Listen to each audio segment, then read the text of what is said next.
Hello YouTube family, how are you all?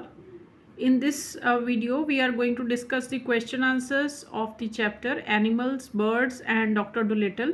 So summary is already there on my channel. You can first listen to the summary and understand the story, and then you can do these question answers. So let us see which is the first question. How can we say that Polynesia was a good trainer of animal language? तो जो पॉलिनीजिया इसमें parrot है, आप कैसे कह सकते हो कि वो एक अच्छी ट्रेनर थी? उसने क्योंकि ट्रेन किया था ना डॉक्टर डोलिटल को in the language of birds and animals. So how can you say that she was a good trainer? We can say that Polynesia was a good trainer of animal language because she patiently explained the different languages of animals to the doctor. उसने बहुत patiently doctor को सिखाई ये वाली languages. For example, she told him that parrots have two languages. And that afternoon, while it was raining outside, she sat at the kitchen table and taught him the basics of birds' language. तो उसने सारे basic समझाए थे और बहुत ही patiently doctor Dolittle को पूरी afternoon बैठकर बर्ड्स एंड एनिमल्स की लैंग्वेज को टीच किया था. Right? So she was a good trainer. Next question, explain how Dr. Dolittle gave equal and individual attention to each animal who came to him for treatment. So जब doctor Doolittle animal doctor बन गए थे तो वो कैसे सभी animals को individual attention देते थे और कैसे उनको ट्रीट करते थे. Doctor Dolittle was a caring and understanding doctor. बहुत ही केयरिंग और बहुत ही अंडरस्टैंडिंग थे. He listen to animals who came to him for treatment. So बहुत ध्यान से वो एनिमल्स की बात सुनते थे जो उनके पास आते थे. And when they told him their exact problem and location of their pain, he listened to them patiently. तो जब एनिमल्स अपनी तकलीफ़ के बारे में बताते थे तो जो डॉक्टर डोलिटल है बहुत ही पेशेंस से उनकी बात सुनते थे. He gave proper attention and time to each animal and every one was cured and left happily. तो जो इतनी अच्छी उनको अटेंशन और टाइम देते थे एक एक एनिमल को, तो उसकी वजह से जितने भी एनिमल्स आते थे वो ठीक होके और खुशी खुशी वापस जाते थे. नेक्स्ट क्वेश्चन है, how does doctor Dolittle's readiness to follow the parrot's advice highlight the importance of listening to different view points. तो जो डॉक्टर डोलिटल है वो रेडी थे ना सुनने के लिए दूसरों की एडवाइसेस. जैसे कि उन्होंने जो कैट फूड मैन था उसकी एडवाइस सुनी, पैरट की भी एडवाइस सुनी.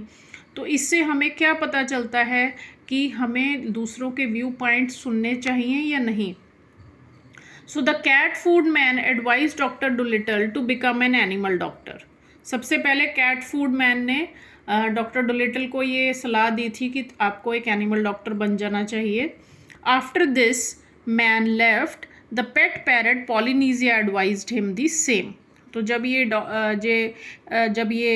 कैट फूड मैन चले गए वहाँ से, उसके बाद जो पॉलिनीजिया थी पैरट, उसने भी same advice the. She told him that the humans who did not give him much regard would soon realize that he was the best animal doctor. तो उसने कहा कि जो आप ह्यूमंस के डॉक्टर हो और ह्यूमंस आपको इतनी वैल्यू नहीं देते हैं, बहुत जल्दी उनको पता चल जाएगा कि आप कितने अच्छे एनिमल डॉक्टर हो. The parrot also told him that the other animal doctors were not as good. और ये भी पैरट ने कहा कि जो बाकी के एनिमल डॉक्टर्स हैं वो ज़्यादा अच्छे नहीं हैं. The doctor listened to the parrot and learned various animal languages. तो डॉक्टर ने उस पैरट की बात मानी और उससे बहुत सारी लैंग्वेजेस सीखी. This helped him to become a famous animal doctor. और इसी वजह से वो एक फेमस एनिमल डॉक्टर बन सके. This shows sometimes listening to different viewpoints is beneficial. तो इससे ये प्रूव होता है कि कई बार हमें दूसरों के व्यूज़ सुनने से बहुत फ़ायदा हो सकता है. नेक्स्ट क्वेश्चन है, which qualities of doctor Dolittle made him famous among the animals? Explain with evidence from the text. तो क्या क्या क्वालिटीज़ थी डॉक्टर डोलिटल में जिनकी वजह से वो एक फेमस एनिमल डॉक्टर बन सके, और आपको उसके लिए एविडेंस भी देनी है चैप्टर में से। Dr. Dolittle became famous among the animals because he was caring and could understand their language. तो सबसे पहले तो ये है कि वो बहुत केयरिंग थे और उनकी लैंग्वेज समझ पाते थे।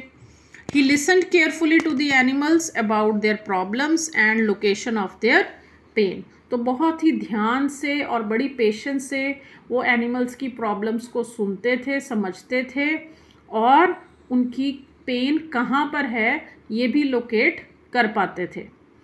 When the plow horse told him he had a eyesight problem and needed green glasses to protect his eyes from the sun, the doctor gave him spectacles.